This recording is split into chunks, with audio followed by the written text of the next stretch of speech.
Em 6 de novembro, pouco antes do amanhecer, nas primeiras horas da manhã, em Quezon City, Filipinas, um corpo sem vida foi descoberto na 18ª Avenida, Barangay San Roque. Às 5:30 da manhã, os transeuntes estavam horrorizados. Eles podiam dizer que era o corpo de uma jovem, na casa dos 20 anos, com sinais inconfundíveis de extrema violência e brutalidade. Seu rosto e peito tinham várias feridas, aparentemente de tiros. Ela foi cruelmente descartada à beira da estrada como lixo. Mas em seus momentos finais, ela se agarrou a uma pista crucial, que mais tarde ajudaria a resolver seu caso. Em suas mãos, um saco de papel do McDonald's, como se instigasse os vivos a procurar respostas dentro dele. O corpo foi logo identificado como Julie Ann Rodelas, uma jovem modelo com um futuro brilhante à sua frente, carinhosamente conhecida por aqueles próximos a ela como Jaja. Oi, eu sou Victor e bem-vindo à Anatomia do Crime. Este caso nos força a encarar as profundezas sombrias da natureza humana, como ciúme e ódio podem distorcer nossas mentes, levando a atos hediondos. A cada instante, os perpetradores puderam parar, repensar e demonstrar compaixão. Porém, optaram pela maldade. Eles escolheram se tornar um inferno para essa jovem mulher. Este caso é muito pior do que apenas os tiros fatais, que prejudicaram cruelmente suas últimas horas de vida. Jaja não tinha pertences pessoais com ela quando foi encontrada, exceto pelo saco de papel do McDonald's, mencionado anteriormente, que ela segurava firmemente em sua mão. Dentro estava um cheeseburger duplo não aberto e um recibo. O recibo, com o horário marcado para as 2h33 da manhã, indicava uma compra feita no dia em que seu corpo foi encontrado. Essa pequena, mas significativa pista ajudaria a solucionar o caso. A autópsia revelou que Jaja não havia apenas sido baleada. Ela havia sido sexualmente agredida várias vezes, com horríveis lacerações em suas áreas íntimas. A pobre mulher suportou uma dor indescritível por horas antes de sua morte. Jaja havia sido relatada como sequestrada na noite anterior por sua amiga mais próxima, com quem havia saído. Seus pais, ansiosamente aguardando notícias, ficaram devastados quando receberam a ligação que nenhum pai deveria ter que atender. Sua amada filha se foi, e agora eles tinham a tarefa inimaginável de identificar seu corpo. Mas quem era Julie Ann Rodelas? Ela era muito mais que um belo rosto. Modelo freelancer e talento em tempo parcial para a ABS-CBN, uma das principais estações de TV, Jaja estava prosperando na indústria do entretenimento. Seja nas capas de revistas como a FHM ou na TV, ela dedicava-se de coração ao seu trabalho. Mas a modelagem não era sua única paixão. Julie também era uma estudante dedicada na Universidade Aureliano, trabalhando para obter um diploma em gestão de hotéis e restaurantes. Dificuldades financeiras a forçaram a deixar a escola 3 vezes, mas os trabalhos como modelo a ajudaram a pagar seus estudos. Lucy Rodelas, mãe de Julie, revelou que a filha sonhava em se mudar para o exterior em busca de uma vida melhor. Para uma jovem tão promissora, seu futuro parecia ilimitado. No último dia, 5 de novembro de 2012, a mãe de Julie se lembrou de se despedir de sua filha naquela noite. Julie estava saindo para encontrar sua boa amiga, Althea Altamirano, que a acompanhava para encontrar um produtor para discutir uma oportunidade potencial. Jaja e Althea eram incrivelmente próximas, praticamente inseparáveis. Elas dividiam roupas para trabalhos de modelo e eram chamadas até de irmãs ou gêmeas por alguns. Jaja admirava Althea, considerando-a um modelo a seguir, pois ela havia ajudado a abrir portas para seu sucesso inicial. Agora, Jaja estava começando a conseguir mais trabalhos que sua amiga. A noite começou inocentemente. Julie e Althea assistiram a um filme no SM Mall of Asia, aproveitando o que parecia ser apenas mais uma noite divertida. Depois do filme, elas pegaram um táxi e desceram perto do World Trade Center na Avenida Diosdado Macapagal para encontrar outro amigo. Mas então, às 1h40 da manhã, uma Althea frenética e chorosa entrou na delegacia de polícia de Pasay City, relatando que Julie havia sido sequestrada. Ela estava tremendo, quase inconsolável. Apenas minutos antes, por volta da 1h30 da manhã, enquanto caminhavam perto do World Trade Center na Avenida Gilpuyat, em Pasay City, nos arredores do centro de Manila, um carro parou repentinamente na frente delas. 2 homens saltaram, agarraram Julie e a colocaram à força no veículo, partindo em alta velocidade. Tudo aconteceu num instante. Althea estava paralisada de terror, incapaz de compreender o que havia presenciado. Apesar da urgência, ela lutava para se lembrar de detalhes cruciais: a cor do carro, as roupas dos homens ou uma descrição clara dos sequestradores. Porém, algo se sobressaiu. Um dos homens tinha uma semelhança impressionante com o namorado de Jaja. Com medo por sua vida. Como sabemos agora, apenas algumas horas depois, às 5:30 da manhã, o corpo sem vida de Julie foi encontrado. A polícia chamou Althea para outro interrogatório, mas ela não compareceu. Seu irmão, Charlie Altamirano, disse aos repórteres que Althea temia por sua vida, aterrorizada de que ela pudesse ser a próxima. Mas do que Althea tinha tanto medo? As duas mulheres se envolveram em algo perigoso? Um mau negócio que deu errado? Talvez o produtor com quem elas deveriam se encontrar não fosse o que parecia. A polícia sabia que teria que contar com sua experiência para resolver esse caso, especialmente com Althea muito assustada para ser de grande ajuda. A Unidade de Investigação e Detecção Criminal, Central de Investigação e Detecção de Unidades da Polícia Nacional das Filipinas, assumiu o caso, começando pela cena do crime. Testemunhas relataram ouvir tiros por volta das 5 da manhã e várias mencionaram ver um Mitsubishi Montero escuro acelerando para longe de onde o corpo de Julie foi encontrado. Apesar da pouca luz dificultar a identificação da cor, algumas testemunhas forneceram a placa do veículo. Jaja segurava firmemente uma sacola do McDonald's, contendo um cheeseburger intocado e um recibo marcando 2h33 da manhã. Veio de uma filial do McDonald's na Avenida Wen. Isso levantou sérias dúvidas sobre o relato de Althea.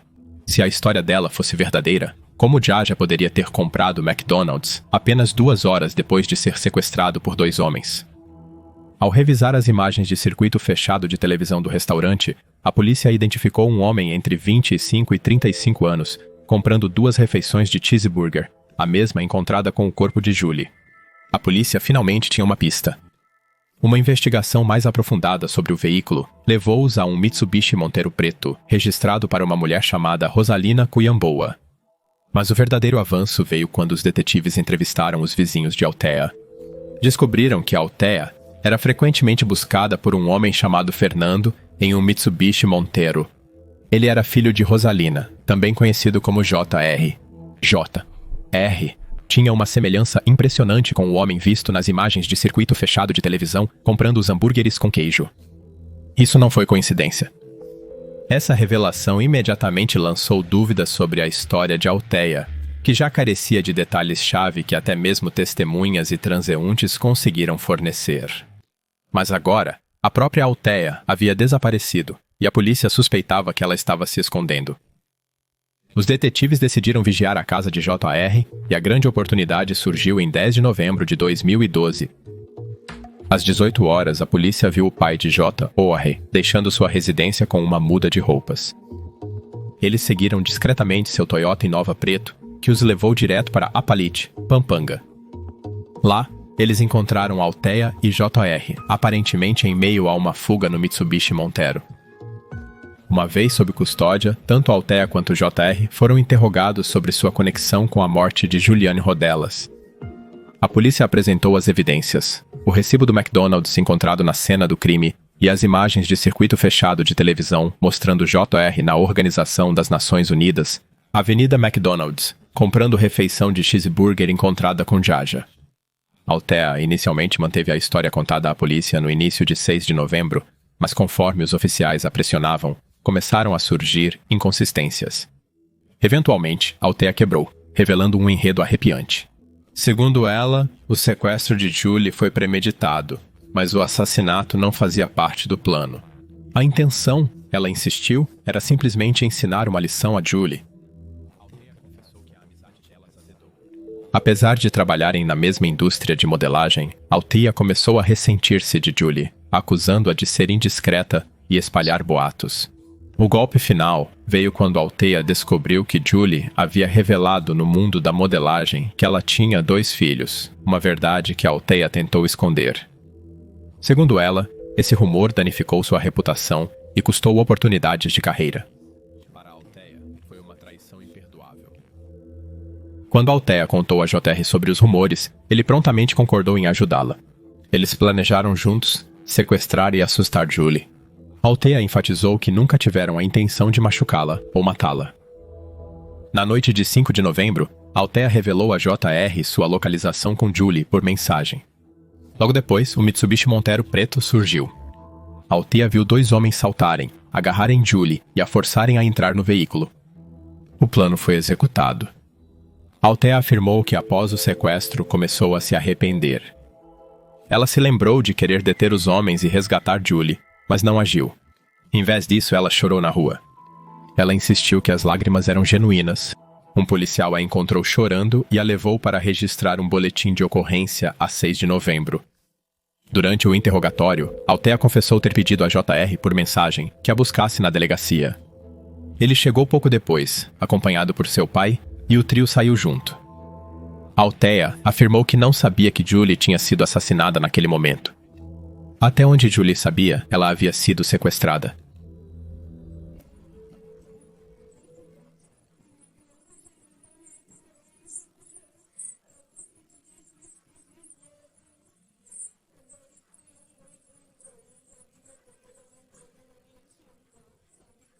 Pessoal, eu assisti a essa filmagem várias vezes.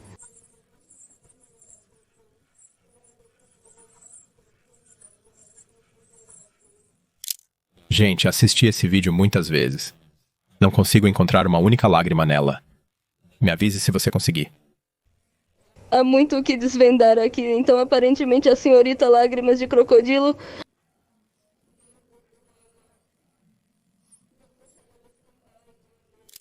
Tudo bem, há muito o que desvendar aqui.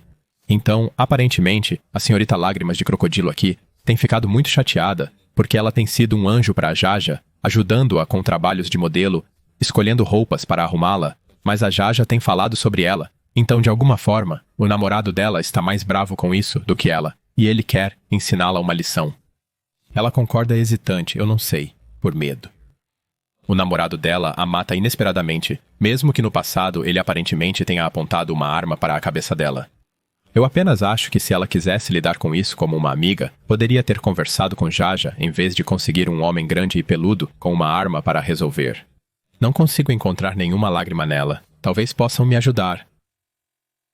Ela informou que, após saírem da delegacia por volta das 2 da manhã, eles dirigiram para casa, pegaram algumas roupas e se hospedaram em um motel cerca de 2 horas depois.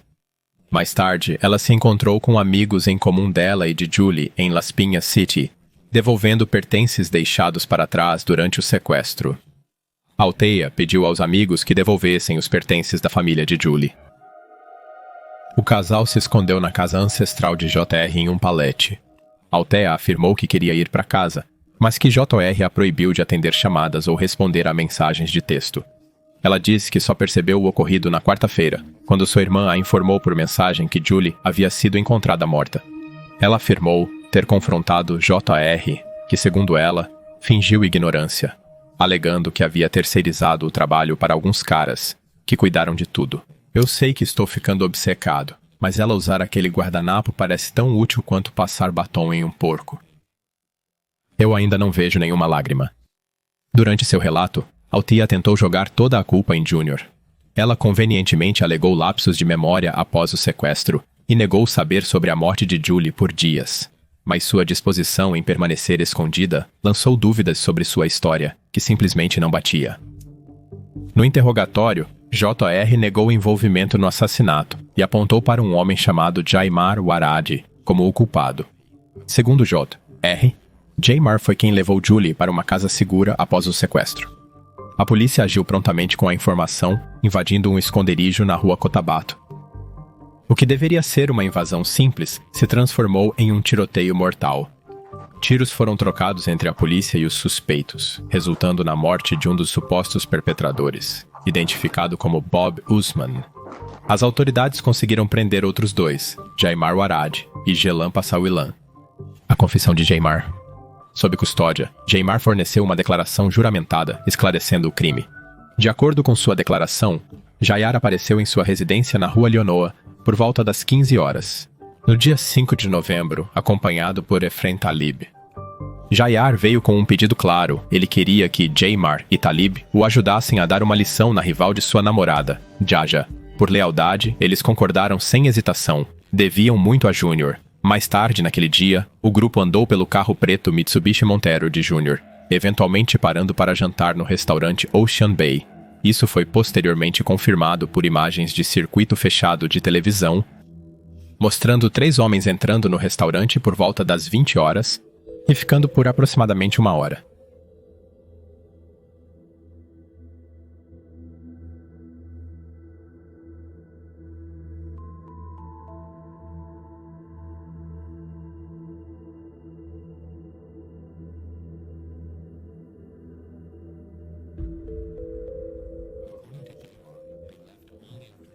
Recebeu uma mensagem de Althea.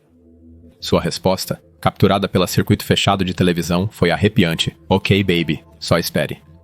O que se seguiu foi uma cadeia de eventos aterrorizantes. Os homens, com bonés para esconder a identidade, arrastaram Julie para o veículo e foram para uma casa segura. O plano inicial era apenas assustar Julie, mas as coisas mudaram quando ela reconheceu Junior Waradi cometendo um deslize durante o sequestro, ao mencionar o nome de JR, dizendo: J, vamos para o nosso território. À medida que a situação se agravava, Juliane Rodelas começou a implorar por sua vida, repetindo várias vezes: JR, JR, me desculpe. Waradi explicou que ouvir seu nome enfureceu Junior. Ele se voltou contra Julie, furioso que ela ousou falar seu nome. Foi neste momento que a dura realidade se instalou. Ensinar-lhe uma lição já não estava mais em questão. A situação tinha se tornado bem mais sombria. O terror de Julie estava apenas no início. Talib a levou para uma sala separada enquanto JR e Waradi ficaram para trás.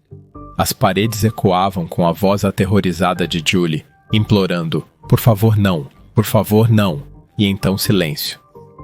Cerca de 10 minutos depois, JR recebeu uma ligação de Althea. Ela estava chorando quando um policial a encontrou após o sequestro e agora estava na delegacia dando um depoimento. A versão dos eventos de Althea estava alinhada com isso. Ela pediu para JR buscá-la na delegacia. JR, sem hesitação, deixou a casa segura, deixando Talib, Bob e outro homem, Abdib, para cuidar de Julie. Waradi afirmou que depois de sair, ele também voltou para casa para dormir, mas foi acordado mais tarde naquela noite por Bob, que parecia alarmado. Um homem conhecido como Aldous apareceu inesperadamente na casa segura e Bob não sabia o que fazer. Quando Waradi voltou para a cena, ele encontrou Talib de guarda do lado de fora. Dentro, Aldous conversava com Julie, segurando uma pistola 45. Waradi o confrontou. JR a deixou sob nossos cuidados. Não mexa com ela, ele avisou. Mas Aldous não era de recuar. Qual que é o problema? Por que você não me faz esse favor? Ele retrucou. Waradi repetiu seu aviso, lembrando Aldous que suas ordens eram para proteger Julie. Mas Aldous insistiu ainda mais. É só isso? Você vai descartá-la de qualquer maneira. Deixe-me usá-la primeiro. Então, nos momentos finais da vida de Julie Rodelas, JR retornou à casa segura com um hambúrguer de fast food. Ele entregou a Waradi, que se aproximou da porta do quarto onde Julie estava sendo mantida, e passou a refeição para dentro. Waradi explicou que esse gesto era um sinal para Aldous que JR havia chegado e que Waradi estava recuando. Aldous respondeu friamente: está tudo bem, eu terminei. A atmosfera ficou ainda mais arrepiante quando Aldous perguntou: qual é o próximo passo? Talib supostamente respondeu: JR disse: atire para matar. Aldous, com o poder da vida e da morte nas mãos, disse a Julie para comer, garantindo que em breve ela voltaria para casa. Sem saber o que a aguardava, Julie recusou a refeição, afirmando que comeria ao chegar em casa. Waradi, cada vez mais desconfortável, distanciou-se dos eventos que escalavam. Ele se retirou da cena, mas seguiu pedindo atualizações. De acordo com o testemunho de Waradi, Aldous admitiu mais tarde que foi o primeiro a atirar em Julie, seguido por Talib. Ela foi baleada 5 vezes na cabeça. Quando Waradi soube disso, ele supostamente reagiu com choque, conseguindo apenas murmurar: isso é demais. O cadáver de Julie foi descartado na estrada por volta das 5 da manhã. Como se a crueldade não fosse suficiente, ela foi baleada mais uma vez. Desta vez, o som do tiro acordou o bairro ao redor. A declaração de Waradi, arrepiante e inabalável, proporcionou uma revelação final devastadora. Julie havia sido sexualmente agredida várias vezes antes de seu assassinato. O exame pós-morte confirmaria mais tarde esse fato horrível. O depoimento de Varad foi tão crítico que a promotoria o considerou sua testemunha principal. Justiça e julgamento. A investigação não parou após as prisões iniciais. A polícia lançou uma incansável caçada aos suspeitos restantes, Ifran Talib e o homem conhecido apenas como Aldous. Ambos, segundo Varad, foram diretamente responsáveis por agredir sexualmente e matar Julie, tudo sob as ordens de Júnior. No rescaldo, as acusações começaram a se acumular. Althea J.Tor, Jaimar Varad e Jalan Passawilan foram todos formalmente acusados de sequestro e assassinato. Enquanto isso, os fugitivos Aldous e Talib enfrentaram acusações adicionais de agressão sexual e assassinato. Em 22 de novembro de 2012, durante a acusação, tanto Varad quanto Passawilan se declararam inocentes. A defesa argumentou que eles eram participantes passivos, sem envolvimento direto no assassinato de Julie, Althea e J.M.R. Recusaram-se a apresentar defesas, deixando o tribunal apresentá-las em seu nome. Após os procedimentos, o tribunal ordenou Althea e J.R. a serem transferidos para a prisão da cidade de Quezon, enquanto Varad e Passawilan permaneceram sob custódia no Diretoria de Investigação Criminal e Detenção em Camp Caringal. Enquanto isso, a equipe jurídica de Althea e J.R. entrou com um pedido de anulação, visando ter as acusações descartadas, devido ao que alegaram serem prisões ilegais. No entanto, este pedido foi rapidamente descartado pelo Tribunal Regional da cidade de Quezon em fevereiro de 2013. O juiz Caridad Valsilucero decidiu que a polícia agiu legalmente ao fazer prisões sem mandado, citando as fortes evidências que ligam os réus ao sequestro e assassinato de Julie. O tribunal concluiu que as circunstâncias em torno do crime justificavam a suspeita e as prisões, dentro de 2 a 4 dias após a descoberta do corpo de Julie. Entretanto, o caso de Jalan Passawilan seguiu um caminho distinto. Com evidências insuficientes ligando-o diretamente ao assassinato de Julie, ele foi acusado de posse ilegal de arma de fogo. Em janeiro de 2013, Passawilan foi temporariamente libertado sob fiança, fixada em 80 mil pesos. Porém, essa liberdade passageira o levaria à ruína. Na manhã de 15 de junho de 2013, Passawilan foi baleado e morto enquanto tomava café da manhã com sua família em sua casa na cidade de Quezon. De acordo com relatórios, um vizinho chamado Nasher Alamansa invadiu a casa de Passawilan por volta das 5:30 da manhã e abriu fogo. Mesmo com a brutalidade do crime, Samira, viúva de Passawilan, não permitiu a entrada dos investigadores de cena do crime em sua residência. Ela até assinou uma renúncia, recusando qualquer investigação sobre a morte de seu marido. Será que o assassino foi contratado para silenciar outra testemunha que poderia depor contra seus amigos? Talvez nunca saibamos a verdade. Durante essa turbulenta disputa judicial, a família de Julie manteve-se resoluta em buscar justiça. Seu irmão Alvin falou abertamente sobre a esperança de que os fugitivos restantes, Efrem Talib e Aldous, eventualmente sejam levados à justiça. Conforme o depoimento de Varad, esses 2 homens agrediram brutalmente e atiraram em Julie a mando de Jair. A família Rodelas jurou continuar lutando até que a justiça seja totalmente aplicada. Em setembro de 2000, e 12 anos após a trágica morte da modelo e personalidade de TV Julianne, o Tribunal Regional de Julgamento da cidade de Quezon está pronto para proferir seu veredicto. A tão esperada conclusão deste caso de alto perfil foi marcada por repetidos atrasos. A decisão, inicialmente agendada para 12 de julho de 2024, foi adiada pela juíza Caridad Valsilucero para 23 de agosto, devido a um inventário de casos, depois para 27 de agosto por uma caravana em Davao, e por fim para 27 de setembro. Os voluntários contra o crime e a corrupção, juntamente com a família Rodelas, expressaram frustração com esses atrasos. O advogado Manuel Obidosa Júnior do Voluntários contra o Crime e a Corrupção criticou o tribunal pelo constante reagendamento, levantando preocupações sobre o sistema de justiça. Agora, não está claro se o julgamento começou ou se enfrentou outro atraso angustiante para as famílias. 12 longos anos após a vida de Julie ser interrompida, eles continuam a esperar que o tribunal entregue uma sentença que finalmente traga um encerramento e uma aparência de justiça para Julie. mas independentemente da justiça obtida nos tribunais. Até que esses 2 homens também sejam capturados, que permanecem livres por mais de uma década, nunca haverá verdadeira justiça para Jaja.